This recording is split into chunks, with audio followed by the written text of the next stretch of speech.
I'll superimpose over this blabbing actual video of the birds. But here's what's going on.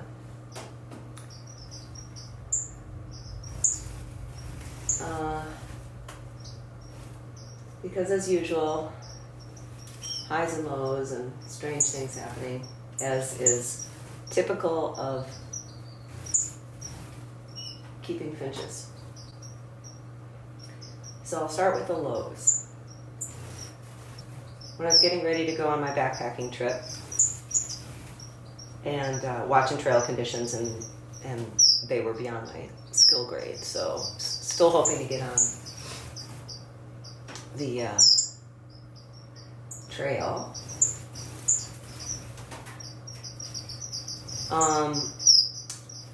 I found early one morning when I came in that Tristan had passed, my gray-headed oliveback, in the warming area. And, you know, the day before, he was apparently fine, singing away. So I didn't know how old he was when I brought him into the family, and I thought, okay, well, maybe it was his time and he was just getting older, without going into too much detail. So, but of course you get a little paranoid, so that day I'm watching, I'm like getting eyes on every single bird. They all look good. Everybody's moving around, doing their thing.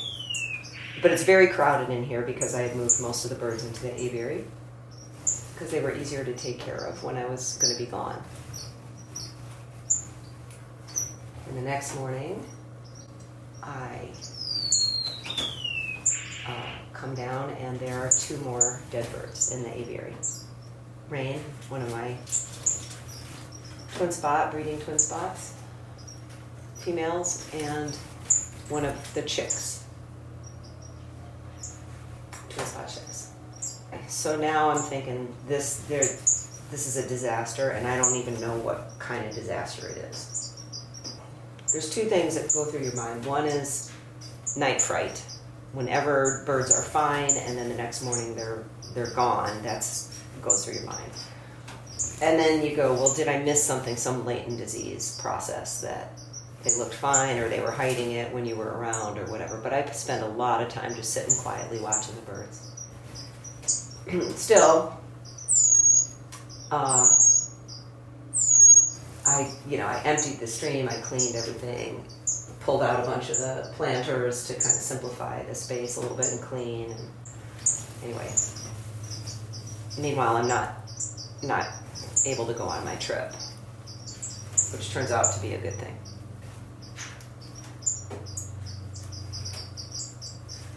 So then I'm trying to think about night fright, and I have a light on the house. It's on all the time, so it's never truly dark in here.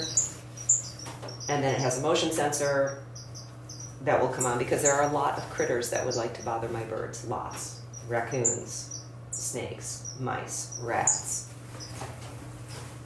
Sharp-shinned. We have a neighborhood nuisance black bear. Whatever. And I'm thinking, that light comes on bright. If it's night fright, the only thing I can think of is that there's so many birds in the aviary that it's like popcorn. One spooks, tries to land somewhere, everybody else spooks, they spook everybody else, and before you know it, it's complete chaos. So I could envision how that could happen. So I started catching birds. Actually, that's the very first thing I did the next morning. I started catching birds and moving them back into the basement.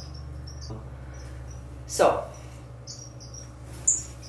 and I am scrutinizing this thing top to bottom, trying to figure out, is there some way something's getting into the aviary?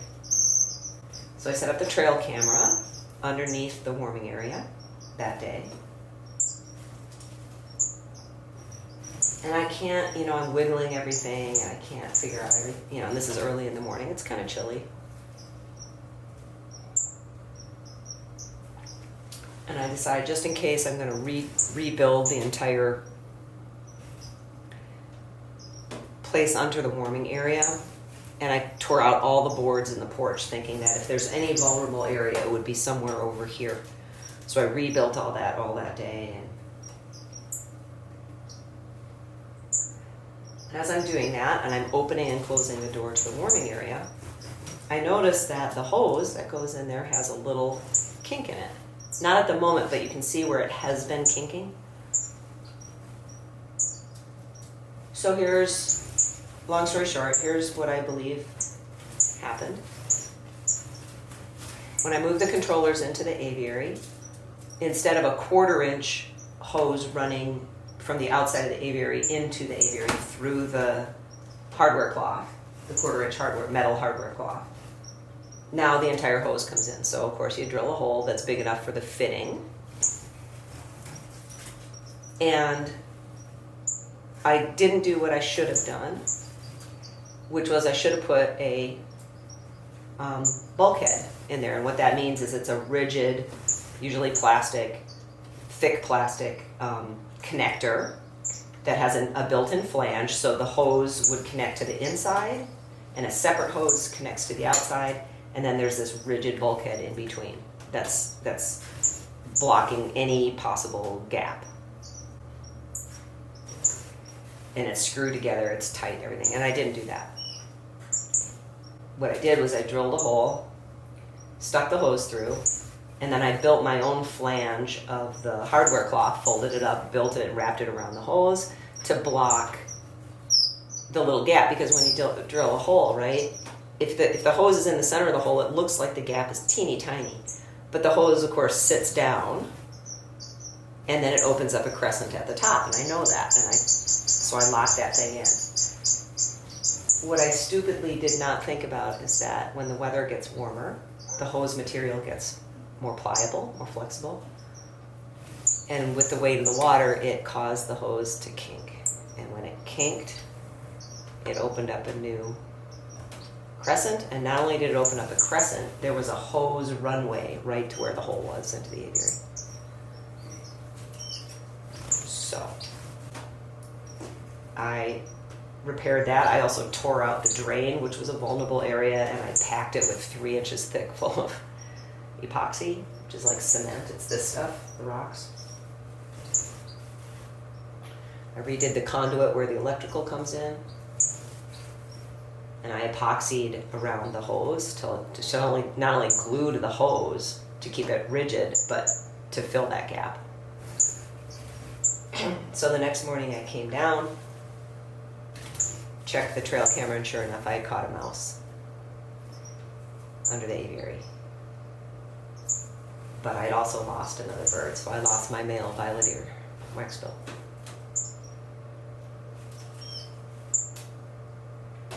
So, long story short, I have traps everywhere, in here, in the warming area, underneath. In the end, I think I caught 8 mice. So where there's one, there's more. But I did not lose any more birds, and I have not seen a mouse, caught a mouse, or lost any birds in about 3 weeks now. So that's, I wasn't really able to talk about it. I was so upset with myself. Such a stupid mistake. So the lesson learned, in case you're building an aviary, is people ask the question, how do I keep predator X out of my aviary? And the answer is, make sure they can't get in. Make sure they can't get in. That's what I screwed up. All right, so sort of moving on. The reason I had a pair of violet ears in the aviary at all was because I had already moved the 3 babies into the basement, who all turned out to be male. And as I'm scrambling to get birds out of the aviary, Pecan, the female violet ear, not the mother of these 3 babies, I caught her, and now she doesn't have a mate. And I was contacted by a breeder in California who was looking for a female and 3 males to make up 3 unrelated pairs. And the timing was just like unbelievable. And I don't know, I guess I was kind of feeling pretty despondent and like unworthy of keeping any of them. And I thought, I don't want to kill these birds. And Anyway, so I agreed to provide all 3 males and the breeding female for his breeding program, and they are now down in California. And the mom and dad of these 3 guys, I sort of loaned to a breeder friend in Wisconsin who would very much like to work with the species, so that's where that pair is. I also got 2 of the black-cheeked waxbill pairs out, and all of the remaining baby twin spots out as well over the course of a couple of days. And now by this time I'm not catching any more mice. I'm not catching them on the trail camera, and there's been no casualties, so I figure the population is okay now. But there's still a lot of birds in the aviary. There's 2 pairs of twin spots, Peter and Molly, the Forbes parrot finches. There's the lavender finches, the black-cheeked waxbill pair. Then there's 3 pairs of gold-breasted waxbills, 2 pairs of strawberry finches, and then some extra strawberry finch females. So it's still pretty busy in terms of thinking about a fall breeding season.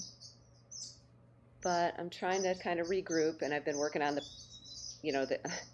demolition of the cages in the bird room, trying to kind of distract myself from all of this. And I think, all right, I'm going to try and salvage the breeding season if I can. And then this guy shows up. Okay. Yeah. You're okay. You're okay. I know. I'm sorry.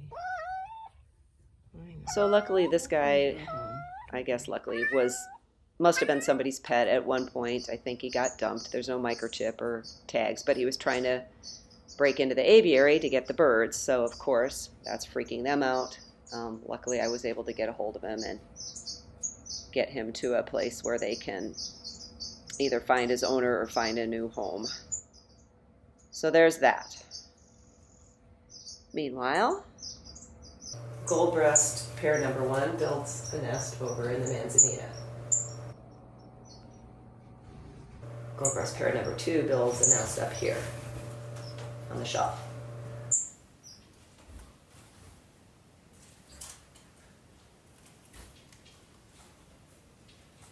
Goldbreast pair 3 builds a nest right here.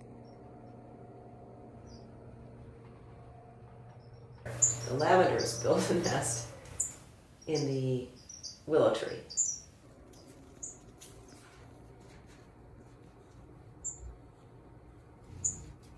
Strawberry finch pair builds a nest up in the corner.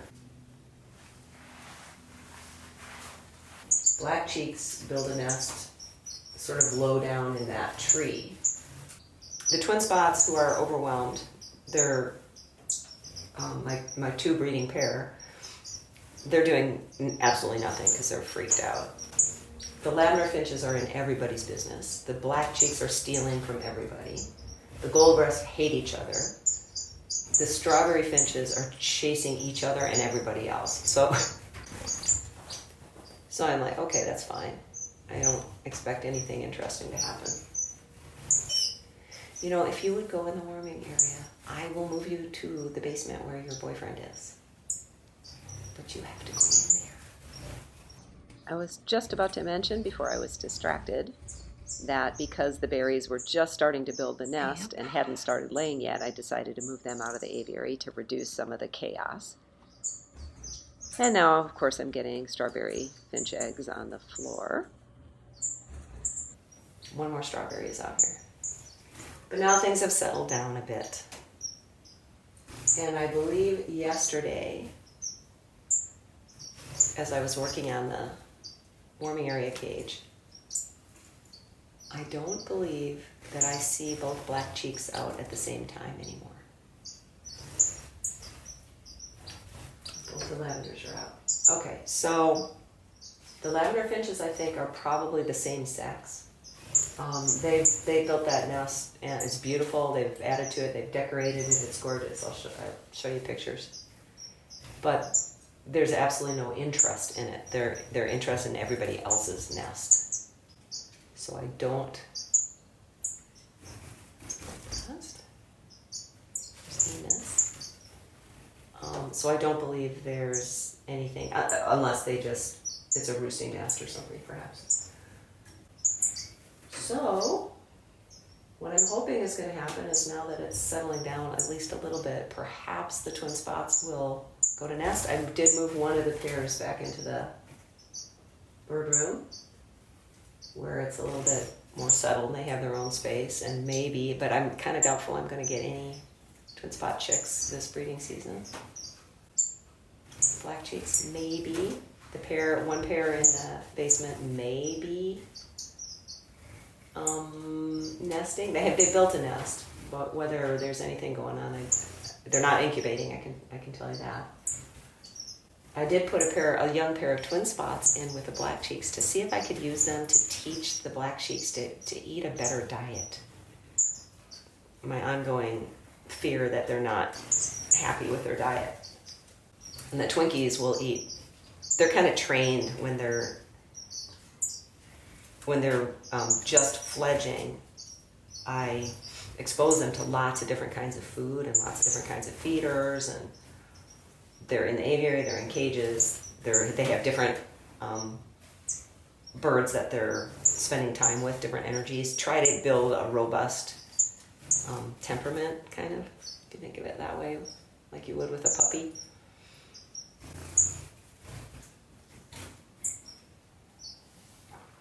So,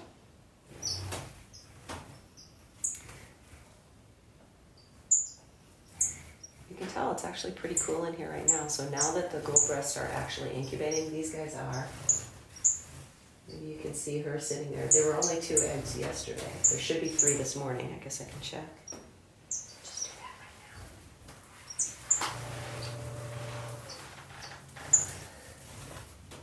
right now. Yep, 1, 2, 3, right on schedule.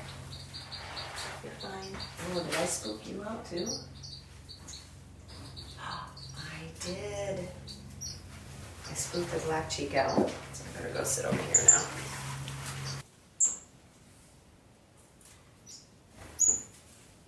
As I'm sitting here, I'm noticing that the Forbes parrot finches that have completed their molt now are starting to come into breeding condition, and they're awfully interested in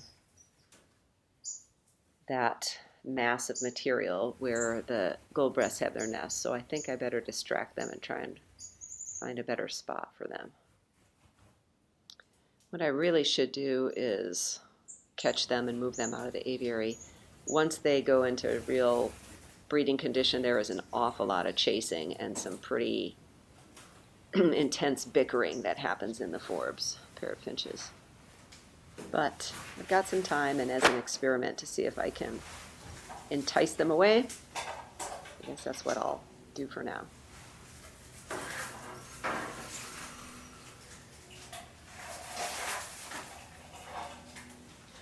I was hoping, hey, here's another use of these little things.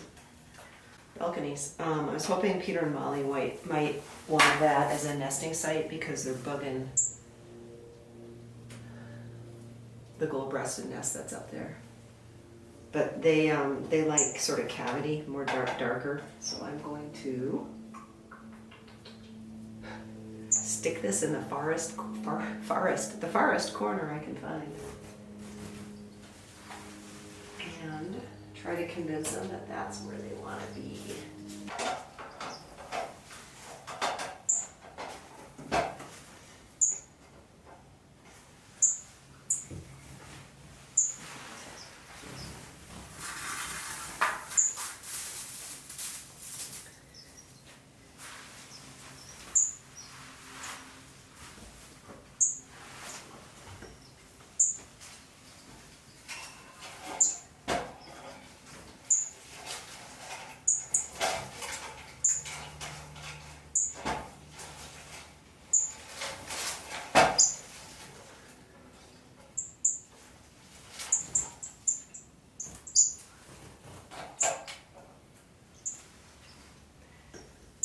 Usually like more cover than that.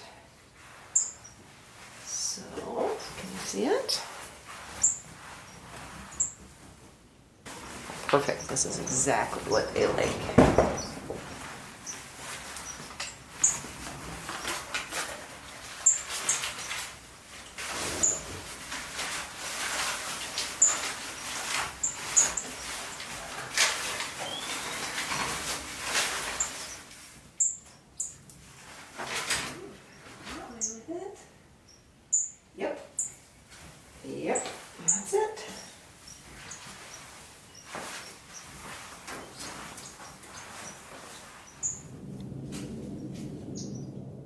course, the lavenders.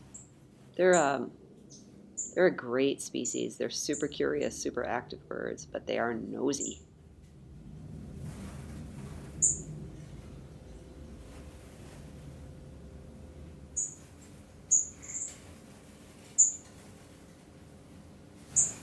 And then you'll see the greenback twin spot checks it out. It's a location and amount of cover that the twin spots like, but the nest box is way too small. So that's not something they would ever choose. And then Peter and Molly check it out, so we'll just have to wait and see. So now you're all caught up on where things stand at the moment, and hopefully have a better idea what I've been up to and why I haven't been posting lately. And hopefully it's good news from here on out. Thanks for watching.